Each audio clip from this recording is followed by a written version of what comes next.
Baik, sebelumnya Assalamualaikum warahmatullahi wabarakatuh. Waalaikumsalam warahmatullahi wabarakatuh. Alhamdulillahirabbil alamin. Senang sekali pagi hari ini bisa bertemu dengan teman-teman semuanya, teman-teman dari MITI Sumbangsel dan banyak nih kayaknya dari teman-teman se-Indonesia.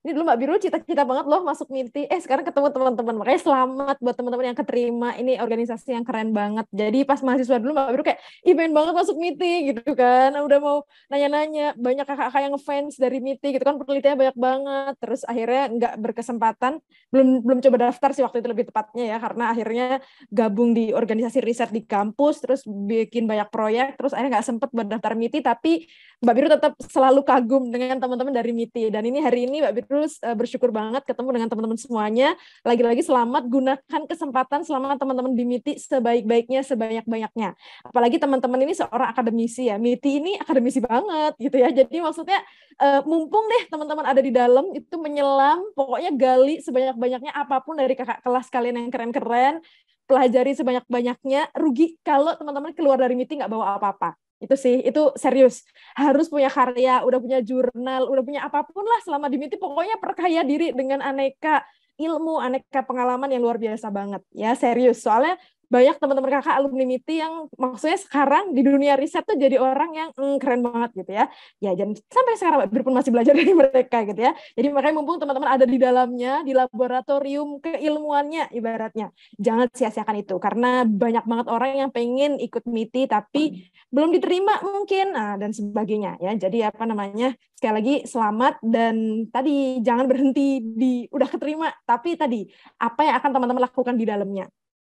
Pas ketemu teman-teman sekarang gabung di MITI, Mbak Biru jadi keinget, karena Mbak Biru kebetulan sekarang lagi di Jogja, terus kemarin habis di UGM, terus keinget. Nah, sayangnya Mbak Biru masukin di gambar di sini. 10 tahun yang lalu, ya Allah nyebutin tahun, maaf ya teman-teman, nggak udah lama banget, beberapa tahun yang lalu gitu ya, saat Mbak Biru keterima di UGM, itu Mbak Biru juga nggak ngerti mau ngapain teman-teman, seperti yang disebutkan di Anissa, kadang kita nggak ngerti mau ngapain, tapi Mbak Biru tuh cuma punya cita-cita yang besar, tapi nggak ngerti harus gimana. Jadi waktu itu Mbak Biru kayak punya cita-cita nulis di kamar Mbak Biru, habis keterima nih, malamnya keterima, Mbak Biru waktu itu ingat 13 April tahunnya, perlu disebutin nggak sih? 2010, ya Allah, lama banget ya, tahun 2010, nah itu waktu itu nulis, benar-benar habis keterima pengumuman UGM, Anda selamat diterima jadi mahasiswa, Mbak Biru langsung nulis, mahasiswa terbaik 1 UGM. Itu kayak nulis aja gitu. Mbak Biru nggak ngerti gimana caranya ngedapetin itu, step-stepnya gimana, teori life plan itu gimana, nggak ngerti. Pokoknya ya udah, punya tujuan aja. Aku pengen aja seperti ini. Mbak Biru tulis. Sebenarnya Mbak Biru kemarin habis moto, soalnya di rumah Mbak Biru kan di kamarnya masih ada. Nah tapi lupa nih, belum Mbak Biru masukin slide. Nanti pas terakhir deh Mbak Biru tunjukin. Tulisannya itu masih ada sampai sekarang di apa namanya, di uri-uri gitu ya, sebagai heritage sama orang tua saya gitu ya. Disimpan baik-baik. Dan ternyata teman-teman, 3 tahun kemudian tulisan itu berubah menjadi kenyataan gitu, dan bahkan beyond ekspektasi Mbak Birul gitu loh. Jadi awalnya kayak cuma pengen jadi mahasiswa terbaik 1 UGM, tapi kemudian sampai tingkat nasional jadi mahasiswa berprestasi paling inspiratif. Maksudnya itu contoh, awalnya cita-cita, punya tujuan, goals, meskipun awalnya Mbak Birul nggak ngerti, tapi setelah Mbak Birul belajar, kemudian membuat life plan, jadi benar-benar setelah Mbak Birul kuliah, terus kayak nanya-nanya, Mbak kuliah itu seperti apa? Karena di keluarga Mbak Biru orang pertama yang kuliah, nggak ngerti harus gimana, nanya-nanya ke kakak kelas, dan beruntung ketemu kayak teman-teman nih, komunitas MITI yang luar biasa banget. Mbak Biru waktu itu juga ketemu dengan komunitas sejenis gitu ya, yang isinya keren-keren, dan salah satunya juga tim anak-anak MITI gitu ya, yang teman-teman dekat Mbak Biru ini pas di asrama. Nah, di sana Mbak Biru belajar tentang life plan. Dan benar, setelah Mbak Biru masuk itu, terus tahu, oh mahasiswa berprestasi itu seperti ini. Terus kalau kamu kuliah itu seperti ini. Langsung Mbak Biru bikin life plan-nya gitu. Benar-benar bikin pohon impian seperti apa, step-stepnya, cara ngedapetinnya seperti apa. Dan benar-benar setelah lulus, Mbak Biru dapetin apa yang Mbak Biru planin itu gitu. Aduh, sayangnya Mbak Biru nggak punya arsipnya lagi itu. Jadi Mbak Biru punya pakai manila gede banget. Tapi kemarin itu di rumah Mbak Biru habis dicat, jadi dilepasin sama adanya Mbak Biru yang plan gede banget itu. Jadi benar-benar Mbak Biru waktu salah satu cita-citanya kayak lulus dari UGM itu langsung jadi dosen. Nah itu Mbak Biru lulus dari UGM beneran waktu langsung keterima ya teman-teman, ngajar di UGM, cuman Mbak Biru nggak ambil gitu. Cuman itu adalah sesuatu yang Mbak Biru rencanain. Nah nanti makanya kita akan bahas juga gimana nih ketika kita sudah merencanakan sesuatu, udah sampai di titik tinggal matok gitu ya, tiba-tiba ada opportunities lain yang perlu kita ambil. Nah nanti akan kita bahas ya teman-teman. Ya kadang-kadang kayak gitu ya, hidup kan kayak gitu ya teman-teman. Kita yang merencanakan, tapi rencana Allah lebih indah, asik ya gitu. Ya, jadi temanya keren banget hari ini, life planning strategies creating your bright future gitu ya. Oke, Nah, ada 4 hal yang Mbak Bir mau bahas, 3 hal ding, yang terakhir closing ya. Yang pertama tentang urgensi life planning. Kenapa sih penting banget kita buat membuat planning gitu ya teman-teman. Kemudian yang kedua, gimana langkah-langkahnya, terus tantangannya ya teman-teman. Kadang-kadang kita kan plannya udah banyak banget gitu. Pelaksanaan, perasaan gak ada yang terwujud deh. Terus sering banget Mbak Bir dicurhatin sama adik-adik mahasiswa S1 maupun S2 ya, anak-anak pasca sarjana juga curhat. Mbak Bir, plan saya selama pasca sarjana ini banyak banget. Mau publish ke sana, ke sini, mau gini. Terakhir akhirnya nggak terwujud gitu. Terus kayak sekarang saya pas mau ambil S3 tuh kayak ngerasa udahlah nggak usah bikin planning, malah bikin jadi insecure. Nah, nanti akan kita bahas itu juga ya teman-teman. Gimana kita udah punya planning misalnya ternyata nggak terrealisasi dan sebagainya. Nah, ini salah satu tujuan Mbak Birul. Nah, sayangnya plannya Mbak Birul nggak punya arsipnya lagi. Jadi ini salah satu kayak pas Mbak Birul dulu kuliah, udah bikin aja gini-gini, tahun segini jadi mapres, terus habis itu usia segini nikah, dulu usia 23 dilamar suami ya, terus habis itu international conference lah kemana-mana. Nah ini anggota MITI, bayangin nomor 9 nih teman-teman, cita-cita Mbak Birul anggota MITI, ya Allah sedih banget kan nggak jadi anggota MITI, tapi teman-teman jadi, makanya selamat nih. Mbak Birul tulis ini, tulisannya ini dibuat tahun 2012. Ya, jadi apa namanya, ini udah mengikhtiarkan dan pengen banget jadi anggota MITI, tapi tidak tercapai ya. Tapi teman-teman, Masya Allah, makanya keren banget, bersyukur nih, Mbak Biru kalah keren sama teman-teman ya. Makanya, aduh pas Mbak Biru diundang, aduh terharu Mbak Biru diundang sama teman-teman MITI, karena cita-cita Mbak Biru. Oke, lanjut ya teman-teman. Nah, jadi dari tadi yang Mbak Biru tuliskan tadi, akhirnya Mbak Biru nanti kemudian memecah itu menjadi step-step kecil yang akhirnya banyak yang tercapai. Meskipun ada yang nggak tercapai juga, contohnya nggak jadi anggota MITI ya, gitu ya. Jadi ada gagalnya juga gitu ya, sedih ya. Oke, nah urgensi life planning. Kenapa sih kita perlu banget untuk membuat life planning ya teman-teman?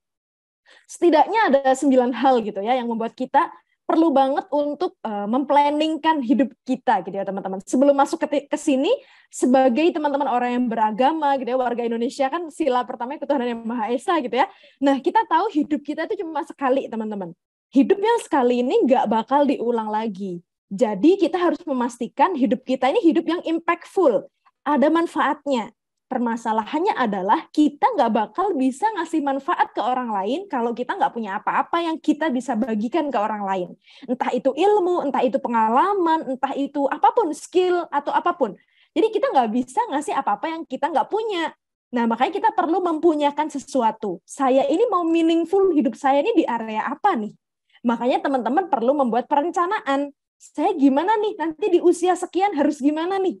Karena harusnya kematangan seseorang itu ada nanti di usia 40 ya teman-teman. Nanti teman-teman di usia 40 udah settle down. Udah berada di posisi yang entah jadi direktur, entah teman-teman mungkin udah jadi researcher yang handal, udah jadi ada yang jadi calon profesor, udah jadi macam-macam, udah kelihatan nih, oh ini tuh emang jalur kebermanfaatanku itu bakal di sini. Nah, kalau biasanya usia 20-an gitu masih belok-belok gitu ya. Cobain ini, kayaknya nggak cocok. Cobain ini, belum cocok. Cobain ini, belum cocok. Tapi nanti usia 30 ke atas, teman-teman akan mulai terpetakan. Ternyata area manfaatku tuh di sini. Nah, jadi untuk menuju ke sana, makanya teman-teman perlu memplankan di sini. Nanti kita juga akan belajar sebenarnya gimana sih, area mana sih yang membuat kita itu mampu membuat planning yang bagus banget gitu ya.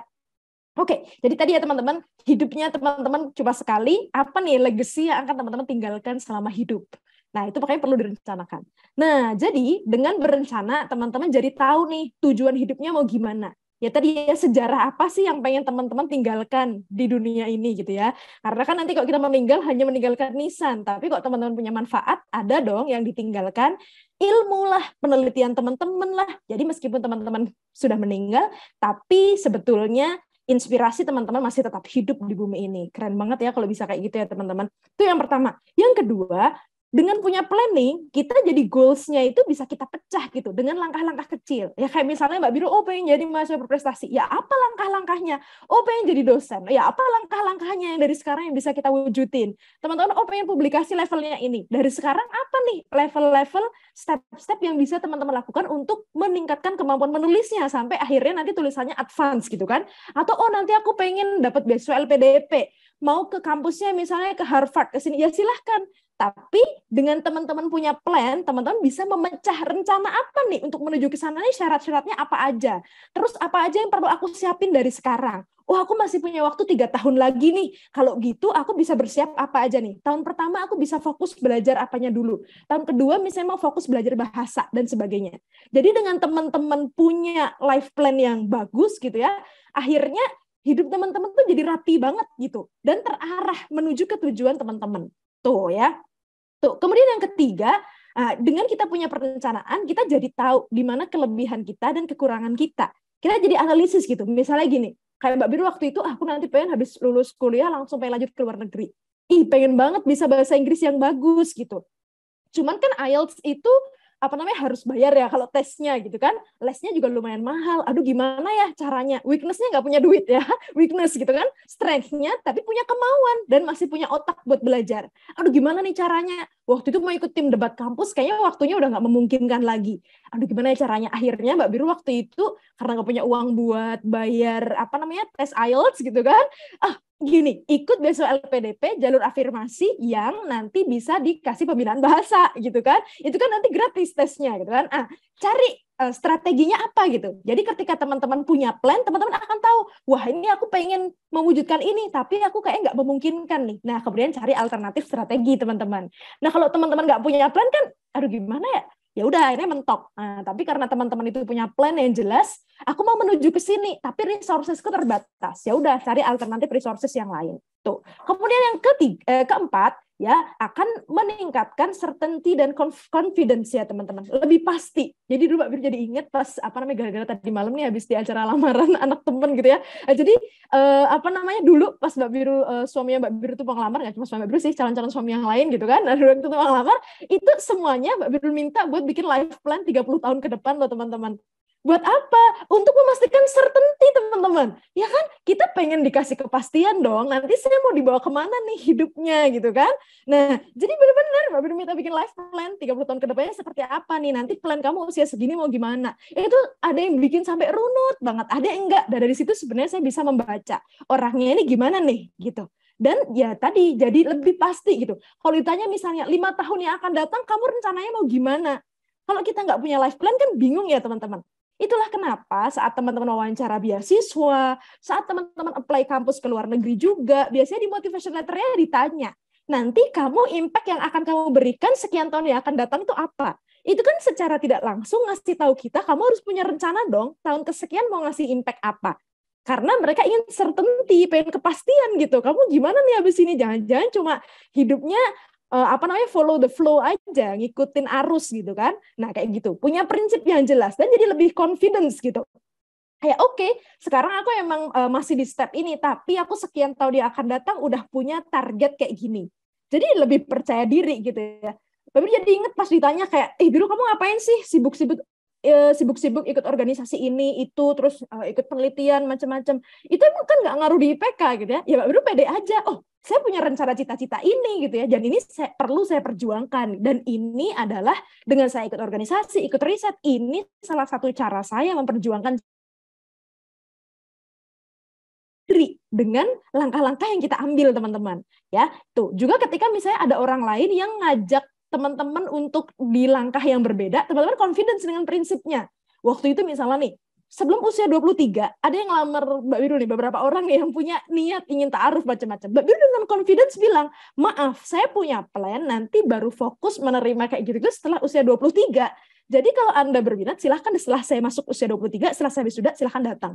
Nah, jadi akhirnya jadi confidence gitu. Kita punya prinsip dan look, saya punya sesuatu nih yang emang ini udah saya plan gitu. Nggak bisa kayak serta-merta orang ngajak semaunya dan sebagainya. Tuh. Kemudian yang kelima, meningkatkan efisiensi dan reduce risk ya teman-teman. Itu bahasa sekarang tuh jadi satset gitu. Karena teman-teman jadi tahu, misalnya nanti habis lulus kuliah S1 mau langsung S2 ke negara Inggris misal yang perlu IELTS-nya 7 misalnya. Karena teman-teman tahu plan berikutnya mau ke sana, maka dari kuliah S1 teman-teman udah prepare dong. Oh iya silakan deh Ainisah. Apakah suara Mbak Biru putus-putus? Nah, tadi suaranya agak putus-putus sedikit gitu, Pak. Ada di beberapa. Siap. Teman-teman dengernya sampai apa tuh, Dek Anissa? Duh, sebentar Mbak Biru ganti apa ya? Coba pakai Telkomsel. Tadi Mbak Biru pakai XL. Boleh tethering? Sayangnya Telkomsel. Sebentar, tadi ada Wi-Fi. Oh, enggak, Kak. Sepertinya ini sepertinya di yang lain lancar, Kak. Sepertinya di sinyalnya Hanun yang bermasalah, Kak. Oh, baik. Siap. Ya, mohon maaf ya, Kak. Jadinya apa-apa yang interupsi. Enggak apa-apa deh Hanun. Mohon maaf Kak, boleh silakan dilanjutkan. Mohon maaf teman-teman ya. Nggak apa-apa, baik. Nanti tapi kalau ada informasi mau dikasih tahu ya teman-teman. Nah, Bruce saya juga nggak tahu nih kelancaran sinyal nih. Baik, tapi sampai satset katanya siap. Ya jadi gitu ya teman-teman. Kalau punya plan itu jadi teman-teman langsung satset gitu. Kayak tahu nih habis lulus nanti aku perlu IELTS segini karena aku pengen habis itu langsung ke luar negeri. Ya udah dari S1 udah disiapin gitu. Pas udah lulus, oh ternyata perlu IELTS segini, ya udah punya gitu. Langsung daftar udah bisa keterima gitu. Dari kuliah udah nyiapin gimana sih caranya nanti kalau misalnya biar dapat LOE misalnya ke luar negeri. Ya udah latihan nulis essay motivation letternya kan dari semester 1 udah latihan gitu kan. Terus habis itu cari tahu latihannya ke siapa ya? Oh, nanya kakak kelas yang pernah kuliah di sana, nanya alumni MITI misalnya yang pernah kuliah di sana, mulai chat gimana kak caranya dan sebagainya. Coba bikin dan sebagainya. Jadi pas udah lulus udah dapat LOE, udah dapat IELTS, tinggal daftar, otomatis insya Allah peluang keterimanya lebih besar gitu. Jadi kayak semuanya tuh udah well prepared. Akhirnya lebih efisien, secara uang juga efisien, teman-teman habis lulus nggak perlu les lagi karena udah dipersiapin dari zaman kuliah gitu kan, dan juga waktunya jadi efisien gitu, karena rencananya jelas. Banyak loh orang yang rencananya nggak jelas sampai akhirnya udah kuliah nih di semester 2, aduh kayaknya salah jurusan deh, habis itu pindah lagi, terus ngerasa aduh kayaknya nggak cocok deh, pindah lagi, ya waktunya terbuang banyak ya teman-teman, karena plannya belum terlalu jelas. Oke, yang keenam, planning itu increase our credibility ya teman-teman. Dengan teman-teman punya planning yang jelas, itu teman-teman apalagi sebagai seorang leader ya teman-teman, dengan punya planning yang jelas, ini mau dibawa ke arah mana nih organisasi kita misalnya kan. Jadi misalnya nih teman-teman di organisasi MITI, nah, ketuanya ditanya gitu kan, apa namanya, mau gimana nih organisasi kita mau dibawa ke mana nih. Nah, dengan teman-teman punya planning yang jelas, nah, maka oh ini nih, kita akan bawa kayak gini nih organisasi kita. Map-nya seperti ini, setahun yang akan datang seperti ini. Itulah kenapa sebelum teman-teman nyalonin organisasi, ketua organisasi ditanya, visi misinya apa? Itu sebenarnya plan teman-teman. Plannya gimana nih gitu kan? Apa namanya? Plannya gimana setelah ini? Ya, jadi apa namanya? Seperti itu. Kenapa saya? Maaf ya teman-teman. Oh ya, maaf teman-teman sebentar.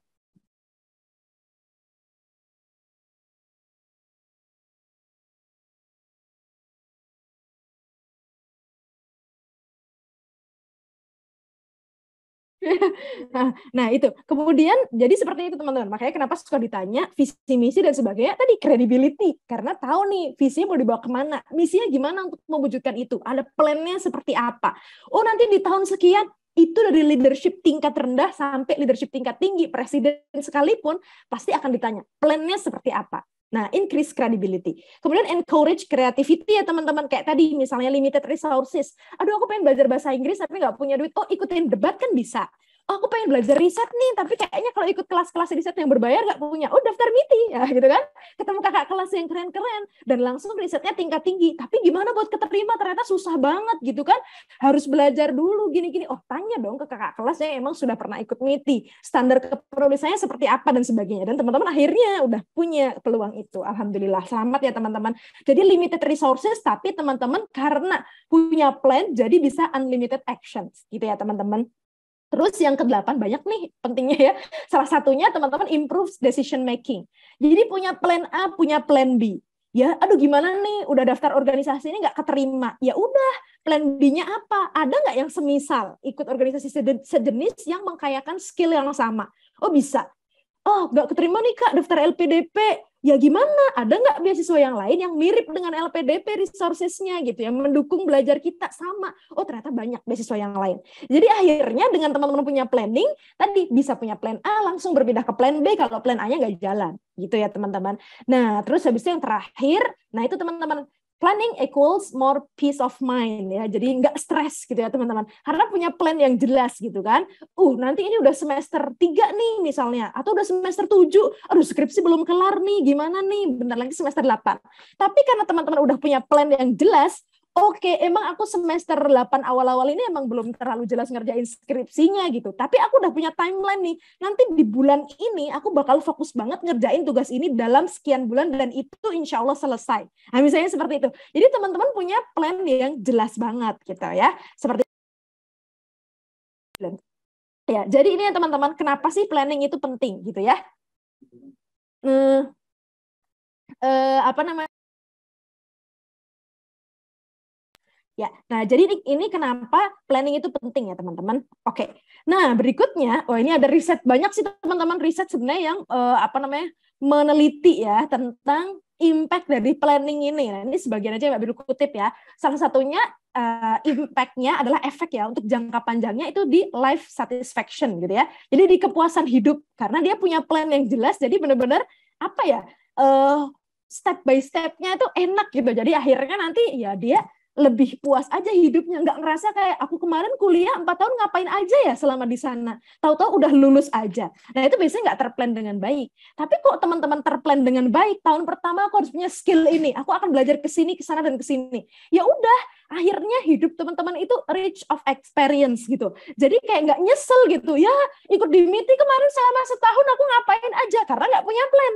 Tapi kok teman-teman punya plan, aku selama di MITI harus bisa nulis esai, harus bisa nembus Scopus, harus bisa gini, harus dapat hibah sekian dan sebagainya. Akhirnya pas selesai dari MIT itu puas, udah punya prestasi sekian banyak, udah punya skill sekian banyak yang meningkat. Nah kayak gitu tuh teman-teman. Mbak Biru punya kayak gitu ya target. Tahun pertama minimal harus dikenal dekan. Nah ini misalnya harus minimal dikenal kakak ketua MITI gitu kan. Diajak riset bareng. Itu target kakak kayak gitu loh teman-teman. Tahun kedua harus sudah dikenal sama rektor. Pernah diskusi bareng rektor dan langsung ditunjuk sama rektor dalam event tertentu. Dan benar, ya karena kakak punya target. Jadi gimana nih caranya biar dikenal sama rektor nih? Oh cari celahnya. Oh caranya gini nih, gini akhirnya set gitu.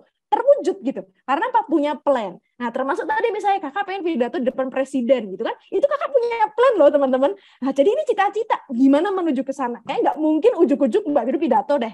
Harus punya sesuatu dulu nih biar bisa pidato depan presiden. Apa ya gitu kan? Mau cari momennya dulu apa? Terus aku punya sesuatu dulu deh yang bisa membuat aku sampai di sana. Bikin plan. Dan benar 2 tahun kemudian tercapai. Ya jadi kita teman-teman lebih satisfaction dengan hidup kita. Kayak alhamdulillah ya lebih bersyukur gitu loh. Hidupnya kayak nggak sia-sia gitu ya. Semuanya emang full planning gitu. Terus habis itu ada sense of direction, merasa hidupnya lebih terarah ya. Jadi kayak nggak yang aduh, nanti habis ini kamu kegiatannya apa? Habis lulus gimana? Wah, saya nanti lihat-lihat keadaan, Kak, nggak ngerti ya seperti apa. Nah, itu namanya follow the flow ya, teman-teman, nggak jelas gitu ya. Habis itu future positive experience. Maaf ya, teman-teman, sambil Mbak Biru ngecas. Ya, Biru riwah gara-gara ceritanya nanti itu jam 9, Mbak Biru, 9.30 ya. Sambil perjalanan ke stasiun Gambir. Jadi mau ke Jakarta, pulang balik ke rumah ya. Oke, nah, jadi ini teman-teman ada efeknya ketika teman-teman membuat life plan, ada efeknya buat teman-teman ya, seperti itu. Nah, pertanyaannya adalah gimana nih Mbak caranya bikin life planning yang tepat. Sebelum masuk ke sana, kita perlu tahu nih teman-teman, kenapa sih ada orang yang bisa membuat hidupnya itu terplan dengan baik, ada yang nggak terlalu bisa bikin planning gitu. Jadi pas ditanya, kamu nanti gimana? Waduh, kok saya nggak tahu ya, nanti seperti ini gimana kira-kira. Kok ada ya yang nggak ngerti kayak gitu. Terus disuruh memilih, adik kamu mau masuk divisi apa nih? Di MITI banyak divisinya, kamu divisi apa? Aduh, kok saya mah terserah aja yang menurut kakak bagus gitu ya. Waduh, ini kok nggak decision making-nya kok nggak jalan gitu kan. Nah, planning itu relate ya teman-teman sama decision making, sama kemampuan flexibility dan sebagainya. Pertanyaannya, itu letaknya di mana di otak kita? Di sini nih teman-teman, Mbak Biru orang kesehatan, jadi maaf ya kalau Mbak Biru bahas ini biar teman-teman tahu juga nih yang orang kesehatan. Di sini nih teman-teman, di area prefrontal cortex yang planning complex movement and elaboration of thought. Ini yang warna ungu yang Mbak Biru tunjuk. Jadi di situ area yang namanya executive function di sini.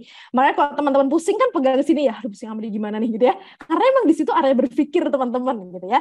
Sebenarnya domain-domain area kerja otak kita tuh ada banyak ya teman-teman, tapi yang Mbak Biru mau bahas di sini salah satunya executive function.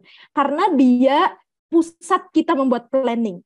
Jadi seseorang itu bisa membuat planning bagus apa enggak tergantung executive function-nya bagus apa enggak. Karena di sini area membuat planning, decision making, working memory. Jadi dia ingat nggak habis dijelasin dek gini loh cara bikin kerangka penelitian itu. Sebulan kemudian, Kak gimana sih Kak caranya? Loh Dek sebulan yang lalu kan habis dijelasin gitu ya. Working memory-nya nggak jalan gitu kan. Nggak ingat apa yang jelasin dulu, mudah lupa gitu ya. Nah gitu. Terus gimana cara merespon feedback? Sering ya kita dengar ada orang yang dikasih feedback dia emosian gitu kan. Padahal dikasih masukan, Dek yang bab ini kayaknya perlu direvisi deh. Kakak nggak tahu, saya udah ngerjain ini lah kan memang salah. Ya gimana? Ya jadi dikasih feedback gimana respon? Tergantung executive function-nya bagus apa enggak ya. Terus inhibition, kemampuan dia untuk menahan diri. Gimana kalau misalnya lagi beda pendapat, nggak marah, Gimana kalau misalnya dia lagi dalam situasi yang, aduh, aku sebenarnya pengen banget nih makan sesuatu gitu ya, tapi nggak punya duit, ya udah jangan makan ya. Nah kalau punya yang inhibitionnya bagus, dia nggak mau pakai pay later misalnya, karena aduh ini tahu nih nanti nggak ngefek jangka panjangnya lebih buruk. Mending aku nahan nggak makan yang aku pengen, tapi aku nggak perlu pakai ini. Tapi kalau orang inhibitionnya nggak bagus, wah dia bisa pakai pay later, ngutang lah, habis itu pinjol gitu ya. Mahasiswa banyak loh yang juga yang kena pinjol. Temennya adik saya yang kuliah tuh gitu, dia habis pindah kosan kok ke kosan saya diketok-ketok terus. Rupanya orang sebelumnya menghuni itu pakai pinjol gitu ya. Mahasiswa pakai pinjol. Jangan sampai ya teman-teman, inhibitionnya nggak jalan. Dia pengen apapun terpenuhi, padahal dia nggak sadar resources-nya terbatas. Tapi orang yang prefrontal cortex-nya bekerja dengan baik, executive function yang bekerja dengan baik, maka dia bisa, ini tahu, ini nggak bermanfaat buat aku nggak mau, gitu kan? Nah kayak gitu. Flexibility, orangnya fleksibel. Aduh Kak, ini kan penelitian ini harus pakai alat ini mahal banget, kita nggak punya alatnya, gitu kan? Bisa nggak dengan cara yang lain untuk hasil yang sama? Itu namanya flexibility. Oh nggak ada ini, bisa nggak dengan cara yang lain? Nah kayak gitu tuh. Nah itu semuanya letaknya di sini ya teman-teman. Nah jadi dengan orang mempunyai executive function yang bagus, dia akan bisa berinteraksi sosial dengan baik karena orangnya jadi nggak emosian, fleksibel gitu ya. Terus habis itu mudah beradaptasi dan bisa mencapai tujuan dengan baik. Karena apa? Kemampuan planningnya bagus, decision makingnya juga bagus. Seperti itu. Nah, executive function itu komponen besarnya ada 3 nih teman-teman. Yang pertama working memory tadi, yang itu dipengaruhi memang memori beneran, dan salah satunya adalah goals.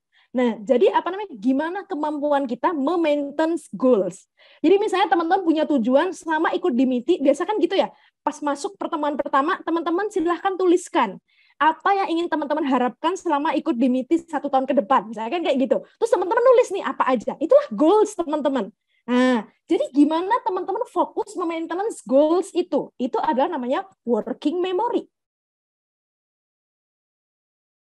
Yang punya goals yang bagus, itu biasanya nanti akan relate ke sini teman-teman. Inhibitory control-nya bagus.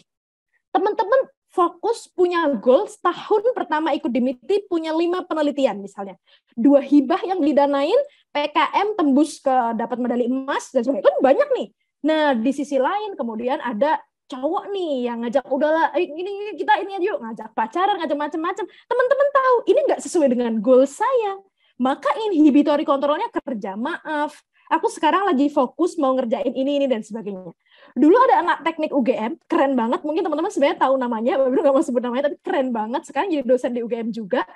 Jadi waktu itu habis jadi Mapres UGM, itu salah satu privilege-nya gitu ya, boleh merekomendasikan adik kelas gitu ya, ataupun temen yang emang itu tuh potensial untuk jadi mahasiswa berprestasi UGM.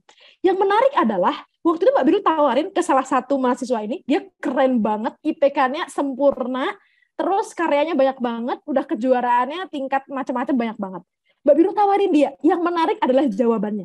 Biru, terima kasih banyak atas tawarannya. Aku sebenarnya pengen banget dan aku tahu potensial untuk di situ. Ini privilege banget aku dapat kesempatan ini.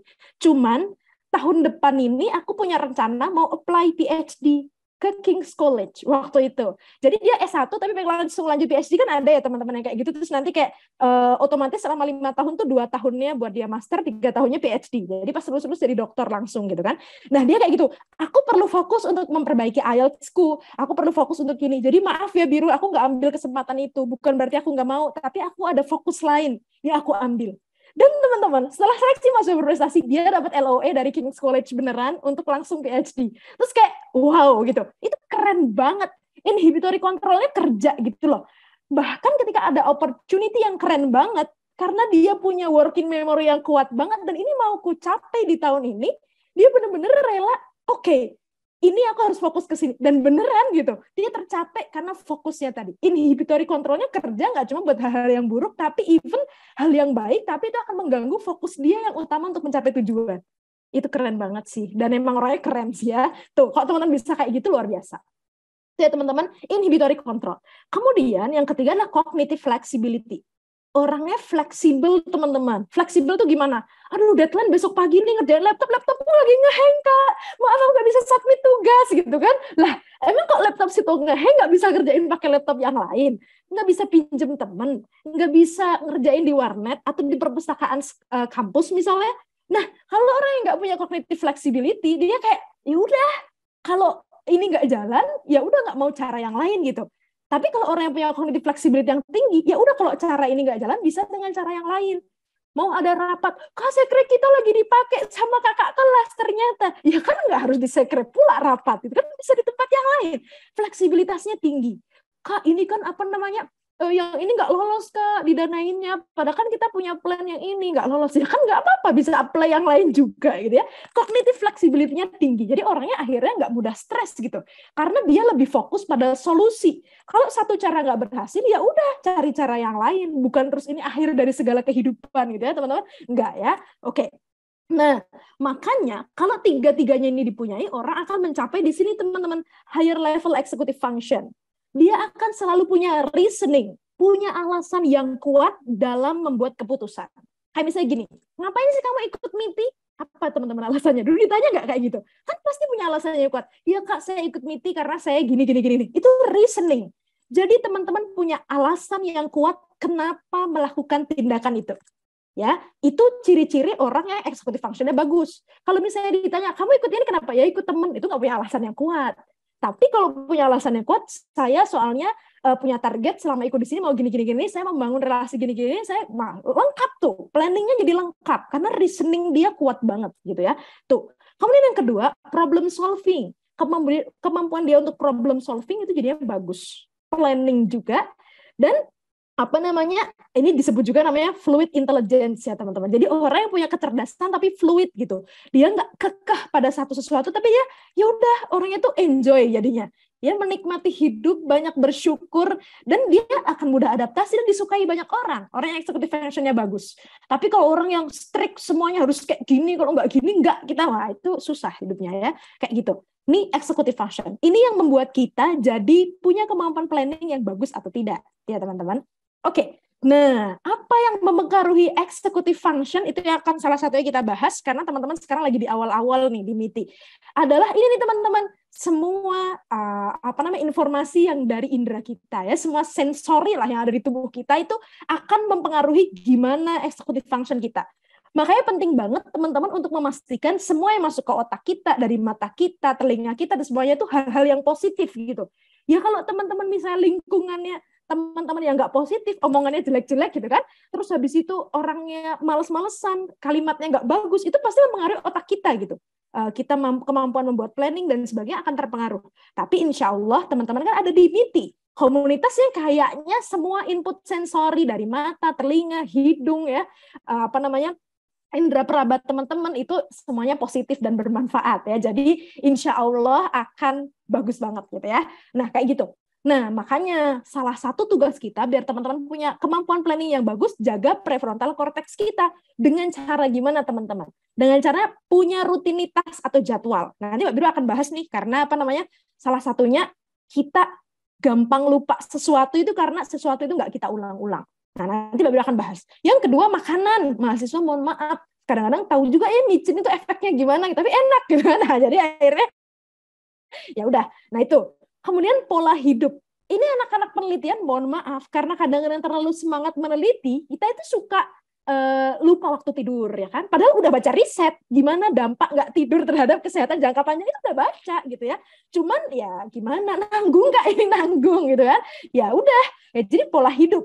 Mungkin saat ini otak kita masih bisa di-push banget ya teman-teman, buat diajak lembur macam-macam. Tapi gimana nanti efeknya 30 tahun yang akan datang ke memori kita? Nah itu juga harus kita pikirkan. Otak kita ini buat jangka panjang, nggak cuma pas muda doang ya. Pas teman-teman muda sekarang ya oke lah. Tapi nanti gimana nih pasca ini? Yang terakhir adalah challenge baru. Ya, teman-teman perlu men-challenge dirinya dengan hal-hal baru. Karena ternyata semakin banyak kesulitan yang kita hadapi, semakin banyak sinaps baru atau sambungan otak ya teman, sel otak ya, neurons itu yang terbangun. Nah, makanya volume otaknya akan meningkat, kapasitasnya meningkat.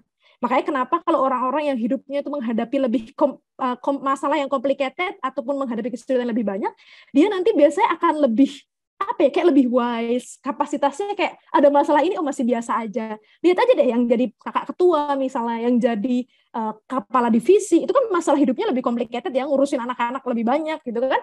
Pasti dia karena challenge-nya lebih banyak, dia lebih wise. Dia kalau misalnya, Kak gimana nih Kak, udah hamil segini nih, pesertanya belum tercukupi, yang udah sering jadi kayak gitu, santai aja deh, nanti hamil segini tuh pasti langsung banyak yang daftar. Kenapa dia bisa kayak gitu? Ya karena dia udah punya pengalaman banyak gitu. Jadi akhirnya ketika ada seperti itu, otaknya udah tahu, oh planningnya kita bisa kayak gini kok, santai aja gitu ya. Tapi kan ini bingung nanti kelasnya, karena belum punya experience di situ ya.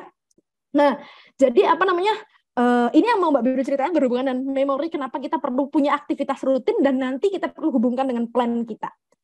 Ini teman-teman anak psikologi kayak pernah belajar deh, psikologi ataupun kesehatan. Ya namanya ini Ebbinghaus forgetting curve ya teman-teman. Jadi kurva tentang the nature of forgetting. Ya jadi sebenarnya lupa itu ya nature, cuman ya kalau lupa semuanya ya repot gitu kan teman-teman. Nih, yang menarik adalah teman-teman kayak gini nih, habis teman-teman dapat materi itu cepet banget, lupanya itu cepet banget gitu.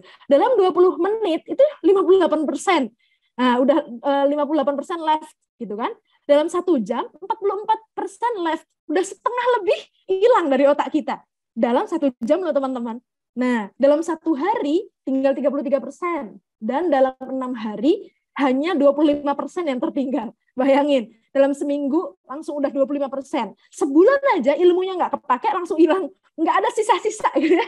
Kayaknya dulu pernah belajar deh. Aduh yang mana ya? Aduh sebentar aku ingat-ingat. Yang dulu itu loh yang sama kakak ini. Aduh lupa gitu ya. Kok bisa lupa? Ya ini emang the nature-nya kayak gitu teman-teman ya. Jadi 6 hari aja ingatan kita tinggal 25%. Nah, jadi makanya penting banget ketika teman-teman dapat materi sesuatu, nanti dapat sesuatu dari kakak kelas, atau hari ini habis dapat materi tentang planning, jangan cuma berhenti di situ, langsung diaplikasikan, dicatat, diingat-ingat lagi, diimplementasikan, biar nggak lupa. Nah, makanya kemudian Hermann Ebbinghaus ini membuat penelitian gimana caranya biar kita nggak mudah lupa gitu ya. Nah, ternyata rate of forgetting itu dengan study atau repetition, teman-teman, itu akan menurun. Lihat nih, teman-teman. Nih, first repetition within 18 minutes. Ya. Dalam 18 menit diulang. Ya. Bisa teman-teman baca kembali atau teman-teman praktekkan gitu kan. Nah, itu yang tadinya menurunnya, nih, dalam 20 menit itu sekitar 58%, tinggal segitu ya.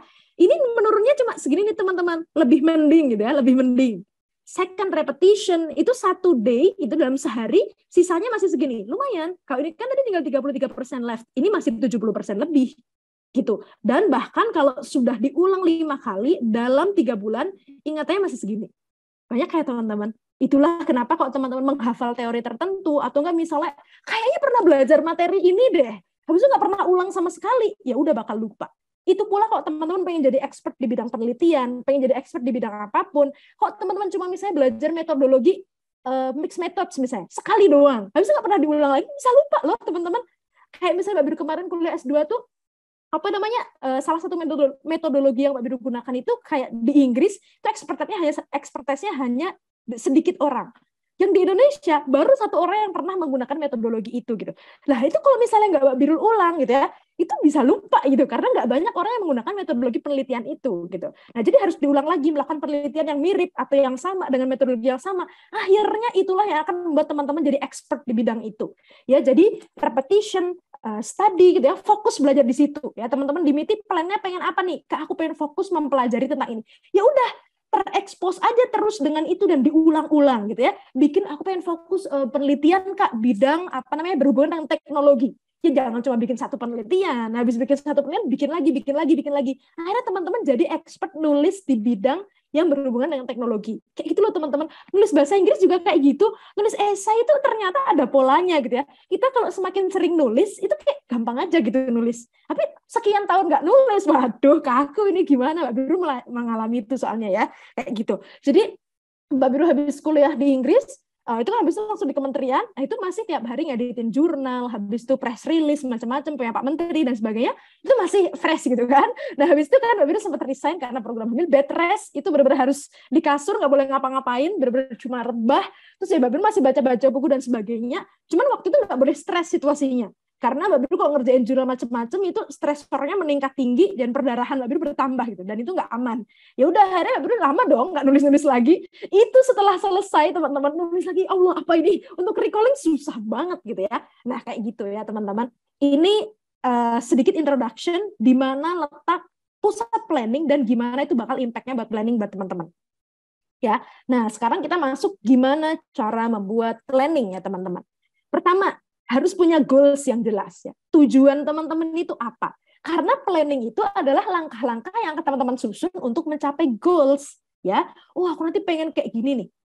Gimana planningnya? Aku nanti setelah lulus kuliah pengen jadi dosen. Lihat kompetensinya apa dosen itu. Nah, apa yang perlu kita persiapkan? Nah, langkahnya gimana untuk menuju ke sana? Oh, IPK-nya minimal segini. Berarti langkahnya gimana nih biar IPK-ku stabil di rentang nilai segini? Waduh, aku organisasinya banyak. Gimana caranya manajemen waktunya? Semuanya harus diatur, teman-teman. Harus dengan goals yang jelas. Yang kedua, formulate strategies. Aku punya tujuan ini. Berarti strateginya gimana untuk mencapai itu?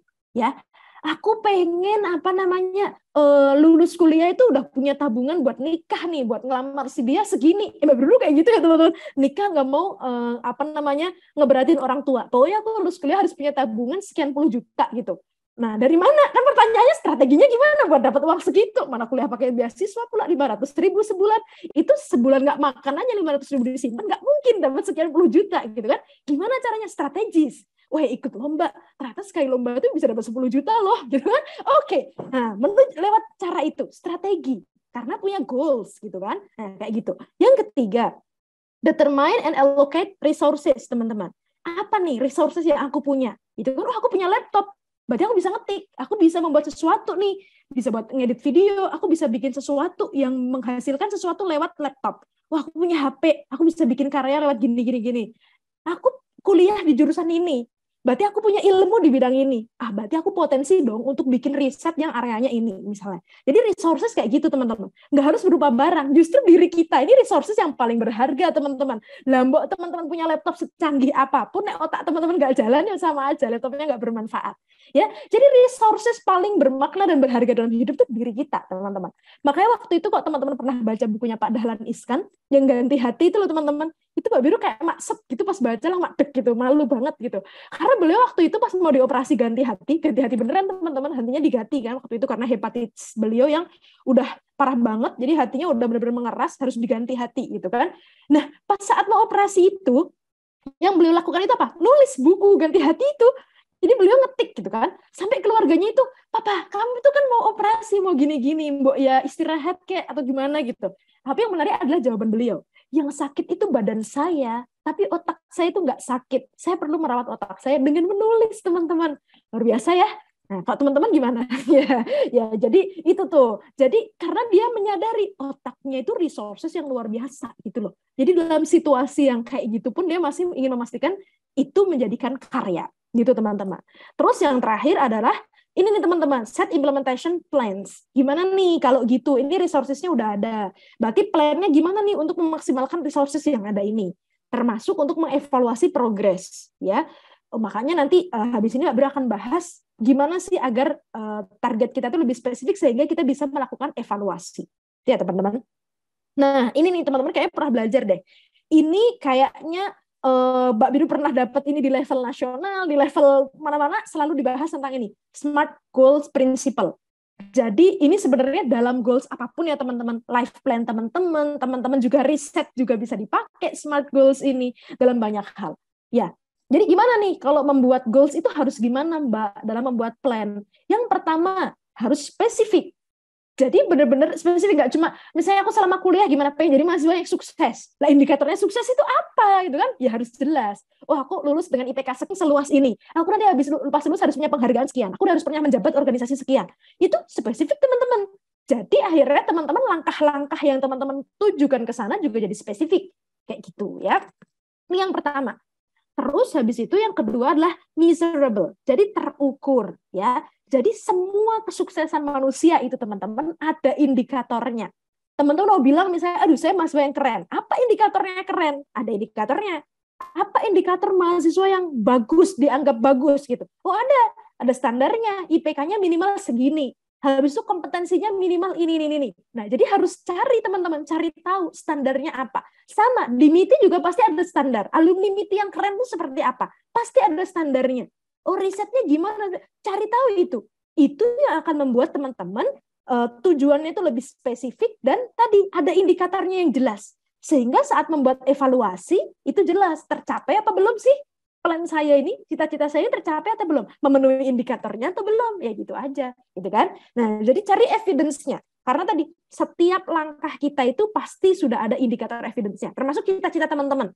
Oh, misalnya aku nanti pengen punya cita-cita ini. Nah, untuk tercapai itu, aku pengen punya cita-cita bisa public speaking yang bagus. Indikator public speaking yang bagus itu apa? Apakah menang lomba tingkat internasional? Apakah udah pernah menjadi MC di Istana Negara? Atau apa? Ada indikatornya dong. Nah, jadi sehingga ketika teman-teman memastikan ini udah tercapai atau belum, lihat indikatornya lagi. Itu namanya measurable, ya. Terukur dengan indikator yang jelas. Jadi saat kita mengevaluasi, jelas ada indikatornya. Yang ketiga, attainable ya teman-teman. Jadi emang ini tuh memungkinkan ya untuk kita raih dalam durasi tertentu. Kayak misalnya teman-teman pas lulus itu pengen punya IELTS 8 misalnya. Tapi itu teman-teman baru sadar itu semester 7,5 gitu kan. Waduh, ini tinggal 3 bulan ini. Memungkinkan nggak kira-kira untuk dapat skor 8? Oh, teman-teman cari indikatornya. Oh, ternyata kalau dapat skor 8 itu level bahasanya readingnya harus sekian, level writingnya harus segini. Kayaknya mungkin deh, tapi caranya aku dalam sehari harus terpapar dengan bahasa Inggris ini, writingnya sekian jam, listeningnya sekian jam, ininya sekian jam. Oke, kalau attainable silahkan. Ya. Jadi kalau misalnya waktunya tinggal sehari, sama itu sering banget loh, Mbak Biru suka sedih deh. Ada itu minta, Kak boleh nggak dibantu koreksi esai saya? Oh boleh deh, deadline-nya kapan? Nanti malam. Emangnya saya siapa gitu kan? Sore dikirim, malam dia minta mau disubmit. Ya itu namanya nggak attainable, yang nggak mungkin lah. Ya jadi dia punya goals, penelitiannya dicek dulu nih sama kakak kelas yang pernah punya area dan punya expertise di situ gitu kan. Tapi nggak attainable, datanya jam 12 malam, dia ngirim jam 9 disuruh ngoreksi. Ya dia dikira sini nggak punya kesibukan kan gitu ya teman-teman. Itu nggak attainable. Ya jadi kalau teman-teman tahu misalnya punya penelitian pengen dikoreksi dulu dong sama dosennya profesor ini. Tapi tahu kesibukan beliau luar biasa. Ya harus realistis dong. Paling nggak berarti penelitian saya harus selesai hamin sebulan sebelum submission. Biar beliau masih sempat untuk mereaksi karya saya. Kan gitu. Ya jadi jelas attainable. Kalau misalnya tinggal hamin sehari ya gitu ya. Sampai dulu profesor saya itu bilang, bukan gimana-gimana kalau ada orang yang hamin sehari minta dikoreksi, itu semacam tidak mengapresiasi kalau saya punya kesibukan dan agenda katanya. Nah, jadi jangan sampai ya teman-teman kayak gitu. Ya, attainable harus attainable. Ya, kemudian yang berikutnya R, relevan ya teman-teman. Jadi apa namanya? Sekarang goals jangka pendek kita itu harus relevan dengan long term objektif kita. Misalnya teman-teman sebagai seorang muslim ataupun teman-teman misalnya agama yang lain, oh tujuan hidupnya apa nih? Oh nanti pengen di akhirat masuk surga misalnya, atau ingin memberikan manfaat sebanyak-banyaknya. Maka tujuan-tujuan kecil yang teman-teman ciptakan harus menuju ke sana, jangan sampai bertentangan, ya kan? Nah jadi harus searah dengan itu, relevan ya. Termasuk kalau relevan dalam artian kecil tuh kayak gini. Biru, kenapa kamu ikut organisasi ini? Misalnya kamu kenapa ikut BEM? Kenapa ikut organisasi riset? Oh iya, karena goal saya setelah lulus tuh pengen jadi dosen yang punya kemampuan public speaking yang bagus. Makanya saya ikut BEM di bidang advokasi gitu kan. Itu sering mengadvokasi, ngobrol-ngobrol dengan orang dan sebagainya. Terus kenapa saya ikut riset? Iya dong, saya perlu punya kompetensi riset kok nanti jadi pengajar. Harus masuk saya nggak ngerti apa-apa, makanya saya ikut organisasi ini gitu kan. Jadi relevan dengan goals-nya. Jadi akhirnya nggak ada waktu teman-teman yang sia-sia selama di perjalanan ikut kegiatan apapun. Tuh. Yang terakhir adalah time based. Jadi ada deadline-nya ya teman-teman. Nggak yang aku punya cita-cita ini tapi ya ntar tercapai kapan aja ya nggak apa-apa lah ya. Kalau nggak ya nggak gitu ya teman-teman. Harus jelas. Oh ini tahun sekian aku harus punya capaian ini. Tahun sekian aku harus punya capaian ini. Nah, jadi itu akan membuat kita jadi termotivasinya itu lebih. Kan nggak ada deadline Kak, lombanya itu kan jurnalnya buka sepanjang tahun lah ya, tapi kok teman-teman nggak punya deadline nggak jadi submit. Kan mahasiswa maupun nggak mahasiswa itu sama kayak gitu ya. Oh, ini deadline-nya tanggal 18. Teman-teman ngerjainnya tanggal berapa sih? Ngoreksi akhir dan submission-nya tanggal 17 kan? Ya kayak gitu. Deadline-nya diundur. Loh teman-teman finishingnya diundur jadinya. Astagfirullah, Mbak Biru juga kayak gitu maksudnya. Itu nggak bener ya teman-teman, nggak bener ya. Mbak Biru pas dulu sebelum kuliah di Inggris kayak gitu tuh orangnya. Pas di Inggris nggak bisa kayak gitu. Itu benar-benar kita jadi buyar. Kalau teman-teman udah di detik-detik terakhir mau submission misalnya, oh deadline-nya tanggal 18 jam 12 kok, ntar aku submit jam 11 deh. Tiba-tiba gitu ya, internetnya crash. Wah, nggak bisa. Udah kemarin risetnya sampai malam-malam gitu kan. Habis itu atau enggak tiba-tiba aduh, akan kurang kesimpulan doang. Kan mah gampang lah, cepet gitu ya. Itu kalau teman-teman lagi deg-degan, mohon maaf, nggak bisa mikir teman-teman. Ya Allah, ini kesimpulan apa sih? Pokoknya aduh, ngetik nggak bisa. Gitu ya. Jarinya tuh gemeteran semuanya. Udah nggak jadi submit akhirnya. Ya itu jadi harus time based ya. Dan yang paling penting sih teman-teman disiplin dengan itu semuanya. Udah bikin deadline, yang nggak konsisten dengan deadline-nya ya akhirnya ya teman-teman pusing sendiri. Itu ya teman-teman. Ini prinsip-prinsip dalam teman-teman menetapkan goals dan gimana sih plan teman-teman itu untuk bisa mencapai goals itu. Oke. Ini kayaknya terlalu kompleks. Ini aja ya teman-teman ya, step-stepnya. Mbak Biru masih berapa menit lagi? Dek Hanun? Nah, sama Biru bisa kayak pengajian akbar sampai duhur, ntar bisa juga tuh. Berapa menit lagi Dek Hanun? Suka lupa nih Mbak Biru kalau ngomong. Kalau materinya sebenarnya sudah selesai, tapi nggak apa-apa diperpanjang aja Mbak Biru, biar materinya tersampaikan dengan maksimal gitu. Oke, mungkin sekitar 5 menit lagi ya teman-teman. Nah, jadi apa namanya, habis itu nanti biar lebih banyak diskusi. Aku sih suka diskusi nanti, sama habis itu teman-teman biar bikin plannya sendiri ya. Oke, nah jadi apa namanya, yang pertama teman-teman tetapkan tujuan dulu ya teman-teman. Sebelum menetapkan tujuan, sebenarnya teman-teman bisa ini, melihat opportunities. Kayak, oh kayaknya aku tuh dengan situasiku kayak gini, berpotensi bisa deh aku punya cita-cita kayak gini.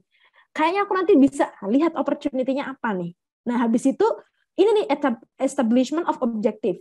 Dengan kayak gini, kayaknya aku nanti nggak cuma bisa jadi dosen deh. Aku juga bisa nanti sambil gimana, sambil apa gitu ya. Nah, objektifnya diperlebar lagi. Pengen jadi apa dan sebagainya. Kemudian buat rencana, teman-teman. Buat rencana.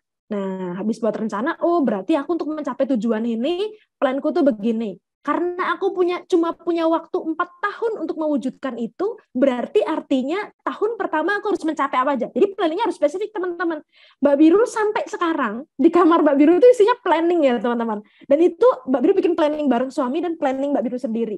Jadi apa namanya, kita tahun segini mau kayak gini. Termasuk ketika Mbak Biru memutuskan untuk resign, itu bukan resign dengan artian resign aja, tapi resign dengan planning. Oke, saya berhenti dari pekerjaan ini, tapi saya udah punya planning setelah ini mau begini gitu. Nah, jadi apa namanya, seperti itu. Nanti termasuk Mbak Bir akan bahas, ada situasi kadang-kadang kita udah punya planning yang oke banget, tapi situasi itu nggak memungkinkan kita untuk tetap stay di planning itu. Ya teman-teman. Oke. Terus habis itu makanya ada namanya identification of alternative. Apa alternatifnya? Contohnya gini, Mbak Bir kan lulus kuliah S1, waktu itu pengennya langsung kuliah S2. Dan itu udah tinggal lompat lah istilahnya kayak gitu. Tapi tiba-tiba teman-teman, karena Mbak Bir waktu itu sebelum S2 memutuskan nikah dulu, tiba-tiba orang tuanya suami Mbak Bir itu meninggal, dua-duanya, ayah ibu. Nah, suami Mbak Bir punya adik-adik, masih 2 orang. Nah, terus habis itu dia kan kakak tertua. Nah, jadi aduh gimana nih, adiknya harus disekolahin, yang nyekolahin kita gitu kan. Kalau misalnya saya kuliah sekarang, terus suami ikut kuliah, nanti siapa yang ngurus adik-adiknya? Masa kita bawa ke luar negeri pula, dua-duanya adik-adiknya, nggak mungkin gitu kan. Dananya nggak bakal cukup. Wah, gimana ya? Nah, akhirnya, oke, kita bukan buat alternatif. Kalau gitu, kita kayaknya harus LDR-an dulu misalnya. Atau gimana? Nah, ada alternatif. Nggak cuma saat pembuatan planning, tapi di sepanjang perjalanan, kadang-kadang harus ada plan alternatif, teman-teman. Oke, ya udah. Tadi yang mau kuliah bareng, saya ambil S2, dia ambil S3, nggak bisa. Oke, Mbak Bir dulu, kita LDR-an. Nah, Mbak Bir lulus baru nanti ambil S3. Makanya suami saya Mbak Bir sekarang gantian, ambil S3. Dia dapat LPDP juga. Nah, cuman apa namanya, tadi gantian. Planningnya jadi bisa lebih fleksibel gitu. Alternatif. Ya, kemudian evaluasi. Alternatifnya jalan nggak? Terus habis itu bikin choice. Jadi kalau misalnya teman-teman punya plan A nggak jalan, plan B-nya gimana gitu ya. Dan juga teman-teman harus mencari nih, apa nih formulasi untuk mendukung plan kita. Misalnya teman-teman pengen punya tadi ya targetnya pengen punya IELTS 8. Plannya teman-teman akan belajar dalam durasi 3 bulan. Apa nih untuk supporting plan-nya itu? Wah, aku harus punya komunitas bahasa Inggris yang bagus nih. Misalnya gabung tim debat. Tim debat udah tutup pendaftarannya. Bisa nggak ya bikin komunitas sama-sama dengan teman-teman yang sama-sama pengen punya IELTS 8. Kita tiap ketemu ngomong bahasa Inggris ya, misalnya kayak gitu. Ya, itu bisa namanya supporting plan. Seperti apa nih untuk mendukung kita? Terus habis itu establish sequence of activities. Jadi gimana nih caranya untuk mencapai itu gitu ya. Jadi sampai detail. Oh kalau begitu aku tiap hari ngomongnya bahasa Inggris durasinya sekian persen dalam sehari. Terus habis itu tiap malam aku berarti minimal baca jurnal segini. Jadi akhirnya aktivitas kita tuh detail banget. Dan semua aktivitas itu nanti teman-teman masukkan dalam agenda teman-teman. Dengan teman-teman punya agenda, itu juga jadi plan-nya itu akan terlaksana dengan disiplin dan dengan baik, ya kayak gitu. Gampangannya gini ya teman-teman. Jadi teman-teman kan ini nih punya peak goals. Jadi cita-cita puncaknya itu apa? Terus habis itu di breakdown. Oh misalnya gampangannya apa ya? Teman-teman pengen jadi tadi lah dosen yang paling gampang ya. Pengen jadi dosen. Oh dosen itu kompetensinya apa aja? Oh dia yang paling utama itu misalnya riset, terus habis itu IPK, terus habis itu apa gitu. Di breakdown. Oh riset, gimana caranya aku biar punya riset yang bagus? Nah cari the way-nya apa nih jalannya? Oh aku harus ikut MITI, oh aku harus menang lomba sekian, oh aku harus ikut ini. Itu the way-nya.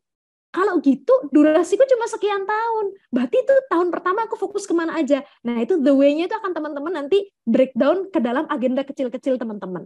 Ya seperti itu. Aduh sayangnya Mbak Biru nggak punya lagi foto Mbak Biru pas zaman di usia teman-teman. Ya Allah sekarang usianya udah bertambah dari teman-teman. Itu punya goals yang benar-benar spesifik banget. Nanti kapan-kapan Mbak Biru cariin deh. Nah kayak gitu ya teman-teman.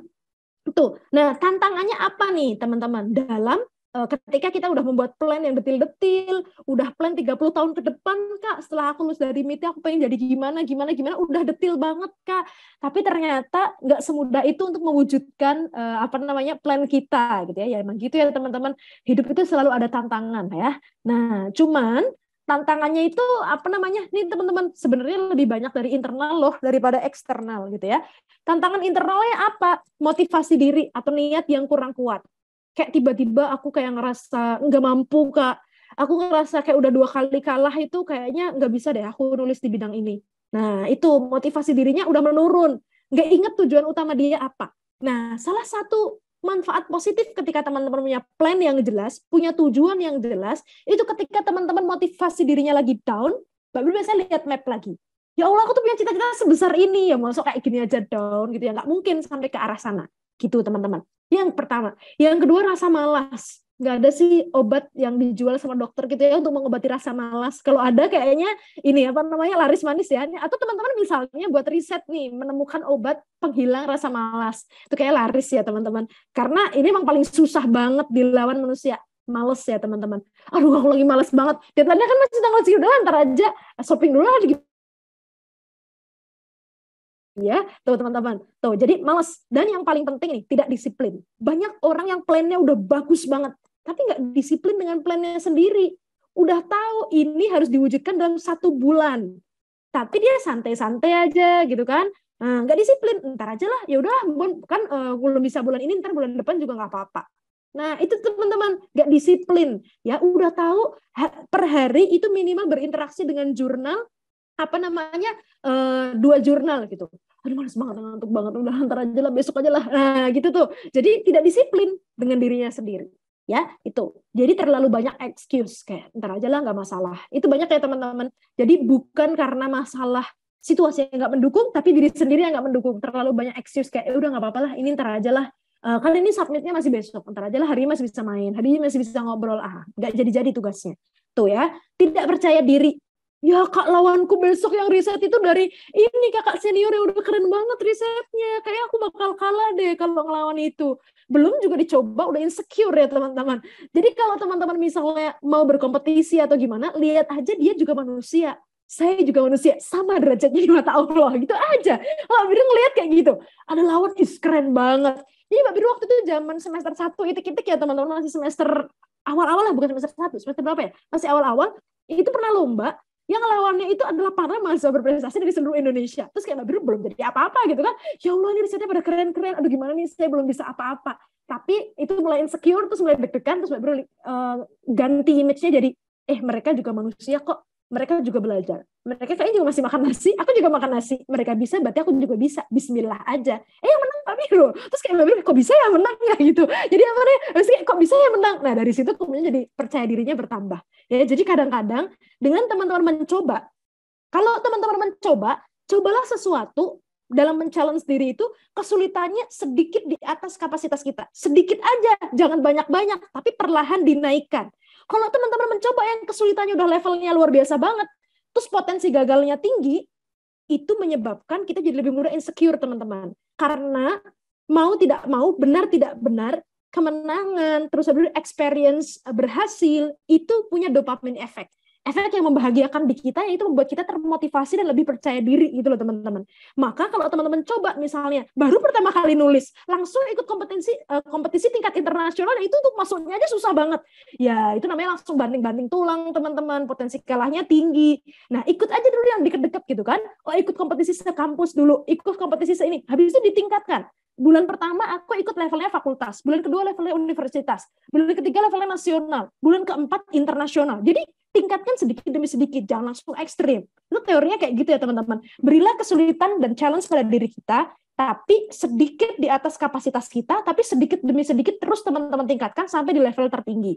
Kayak gitu. Dan yang terakhir gagal. Gak ada yang gagal ya teman-teman sebenarnya. Kalau teman-teman udah mencoba, itu teman-teman udah berhasil mencoba. Yang gagal itu yang gak mau coba. Itu gagal melawan rasa malas sendiri sebenarnya. Oh ya maaf. Oke, terus habis itu udah 5 menit belum nih, udah lewat lagi Mbak Biru, 2 menit lagi ya. Oke, nah terus habis itu eksternal. Mbak Biru dilanjut aja dulu sampai selesai. Insya Allah masih ada kok waktunya. Siap deh Hanul. Nah kemudian berikutnya eksternal nih, dari lingkungan. Nah insya Allah kalau teman-teman di MITI mah lingkungannya Masya Allah luar biasa ya. Udah pada solih-solihah gitu, pinter, wah idaman banget lah. Anak MITI mah udah keren ya insya Allah. Makanya teman-teman jangan sia-siakan kesempatan di sini. Karena teman-teman ini lagi ada di lingkungan yang mendukung buat teman-teman tumbuh. Jangan sampai teman-teman berdiam di sana, belajar sebanyak-banyaknya. Teman-teman gak semua orang berkesempatan di MITI, itu yang pertama. Yang kedua, banyak orang juga yang habis dari MITI nggak terlalu belajar karena dia nggak punya plan yang jelas. Tapi banyak yang setelah dari MITI jadi orang keren banget. Kenapa? Yang membedakan apa? Goals dan plan-nya berbeda. Itu teman-teman. Makanya teman-teman dari sekarang nih set goals dan plan-nya seperti apa? Apa yang mau teman-teman pelajari di sini? Benar-benar cari. Banyak loh orang yang di organisasi yang sama, tapi yang satu bisa melakukan pencarian lebih banyak, yang satu biasa aja. Kenapa? Karena yang satu plannya jelas banget. Aku nggak dapat materi ini selama pembinaan, tapi aku tahu kakak itu punya kompetensi ini. Aku akan deketin kakak itu, aku mau belajar sama beliau. Tuh, karena punya plan yang spesifik dan detail. Kayak gitu ya teman-teman. Tuh, terus habis itu komentar. Nah, ada orang yang motivasinya belum kuat, motivasi dirinya belum kuat, dia tergantung pada lingkungan. Ya, jadi kalau misalnya dia nggak dapat pujian, udah capek-capek berkarya, nggak ada yang mengapresiasi, lah tujuan situ berkarya apa? Nah, atau misalnya udah berkarya nggak menang, Kak. Emang tujuan berkarya mau menang atau mau bisa atau mau gimana? Luruskan tujuan. Nah, habis itu satu hal lagi selain tantangan internal dan eksternal adalah satu yang nggak bisa kita atur, teman-teman. Kalau internal dan eksternal kan masih kita bisa kondisikan ya, teman-teman. Kayak lingkungan teman kita bisa memilih. Ya, terus habis itu bagaimana respon kita kepada komentar orang lain, ya kita masih bisa manage. Tapi ada satu hal yang kita nggak bisa manajemen, yaitu takdir ya, teman-teman. Nah, jadi kita udah berusaha maksimal, udah sampai jatuh bangun gitu kan. Nggak pernah Kak tembus dana hibah ini. Aku tuh udah evaluasi, sampai udah bikin riset ini itu gitu ya. Tapi apa namanya?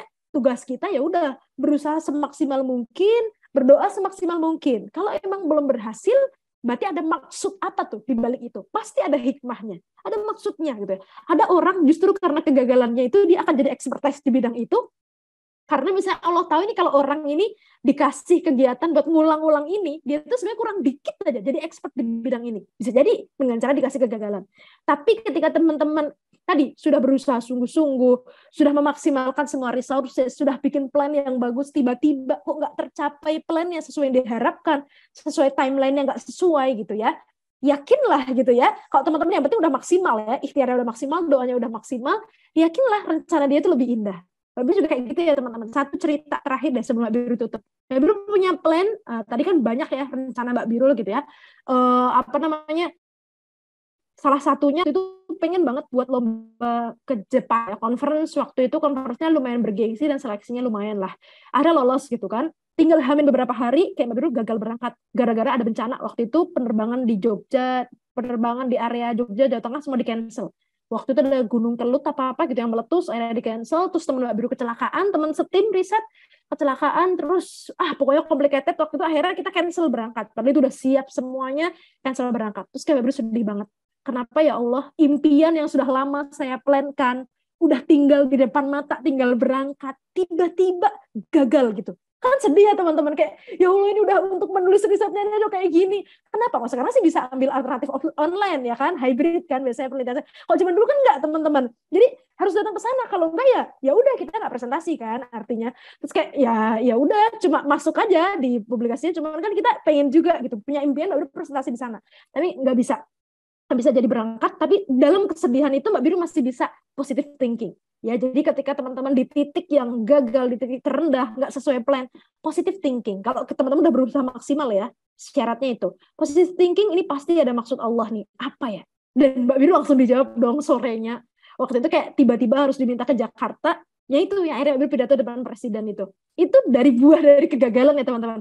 Gagal, paginya Mbak Biru harusnya take ke Jepang, take off, nggak jadi. Sorenya mendadak diminta ke Jakarta, rupanya Allah ingin kabulkan cita-cita yang lain. Kadang-kadang kita punya rencana, plan kita deadline-nya segini.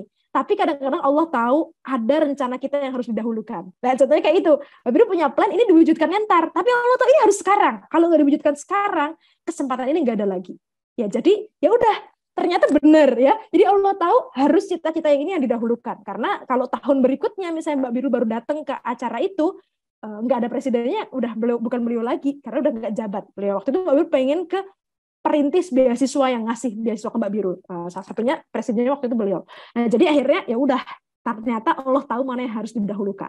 Maka kalau teman-teman ketika menghadapi tantangan ini memaksimalkan fungsi executive function-nya, tadi ya cognitive flexibility-nya jalan, inhibitory control-nya jalan, gak pengen marah-marah ketika cita-citanya gak tercapai, terus gak nyalahin orang lain, terus kayak nyalahin tim risetnya, kamu sih kemarin gak maksimal presentasinya, itu eksekutif function-nya gak jalan teman-teman, kalau yang kayak gitu, nyalahin orang, menyalahkan diri sendiri gitu ya, terus habis itu gak fleksibel, ya teman-teman harus fleksibel kalau eksekutif function-nya bagus, tahu, oh ini gak jalan, mungkin aku bisa ikut hibah yang lain, mungkin ini belum rezeki aku, nanti aku bisa coba cara yang lain.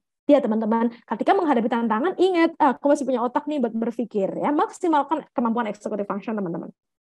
Jadi contohnya Mbak Biru ini salah satu contoh fleksibilitas ya. Jadi Mbak Biru waktu itu kan habis kuliah, lulus S1, dapat 2 kesempatan gitu kan. Yang pertama sesuai plan Mbak Biru langsung ajar di UGM, dan waktu itu di waktu yang sama, cita-cita Mbak Biru tercapai, jodoh datang. Jodohnya udah jadi dosen tetap di kampus yang lain di Jakarta gitu kan. Waduh, gimana ini? Nggak mungkin kalau LDRan Yogyakarta. Akhirnya kita cari alternatif. Memungkinkan nggak ya kalau misalnya aku nanti planku tetap terwujud tapi nggak harus di UGM misalnya. Oke, akhirnya malah ke kementerian gitu kan. Nah, terus habis itu sebelum itu kuliah dulu ya. Tadi yang kuliah berceritain ya, tadinya mau tahun itu tapi akhirnya harus fleksibel. Tadinya mau bareng-bareng, jadi akhirnya LDR gitu kan. Terus tadinya mau langsung ngajar di UGM, ternyata di kementerian. Meskipun di kementerian ditawarin lagi ngajar di sana gitu ya. Tapi akhirnya di tengah-tengah perjalanan, Mbak Biru udah punya plan kayak gini, tiba-tiba pas hamil harus bed rest. Itu di luar plan Mbak Biru. Nggak boleh pergi-pergi dan sebagainya, dan itu stresornya Mbak Biru waktu itu cukup tinggi di pekerjaan, kecapeannya luar biasa, karena perjalanan dari kantor ke rumah itu PP 4 jam, nggak bisa kalau buat program waktu itu nggak efektif. Harus milih, ibu mau fokus program atau mau tetap kerja. Oke, akhirnya resign. Nah, resign akhirnya jadi punya alternatif plan gitu ya. Akhirnya Mbak sekarang jadi entrepreneur gitu ya. Oh, jadi ternyata seru juga nih ternyata di dunia entrepreneur gitu. Jadi risetnya lebih ke area finance gitu ya. Ada apa hubungannya? Ternyata bisa dihubungkan. Ngajarnya kapan? Tetap ngajar dengan cara yang lain gitu ya. Jadi kadang-kadang hidup kita kayak gitu teman-teman, kita punya plan tapi cognitive flexibility kita juga harus tetap jalan. Yang terakhir teman-teman, ini bagus banget quotes-nya, Mbak Biru suka banget. Start pursuing them by making a marginal adjustment for our routine ya teman-teman. Jadi teman-teman punya plan yang besar banget, nggak usah muluk-muluk untuk mencapai sana. Dimulai dari rutinitas kita sehari-hari.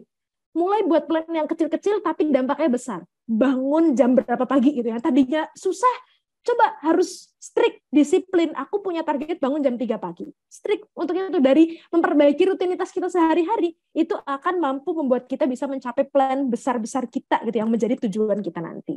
Seperti itu teman-teman. Mohon maaf lahir batin, kita lanjut ke diskusi. Tapi Mbak Biru ganti perangkat ya teman-teman. Ya, mohon maaf lahir batin. Assalamualaikum warahmatullahi wabarakatuh. Mbak Biru kembalikan ke Dek Hanun.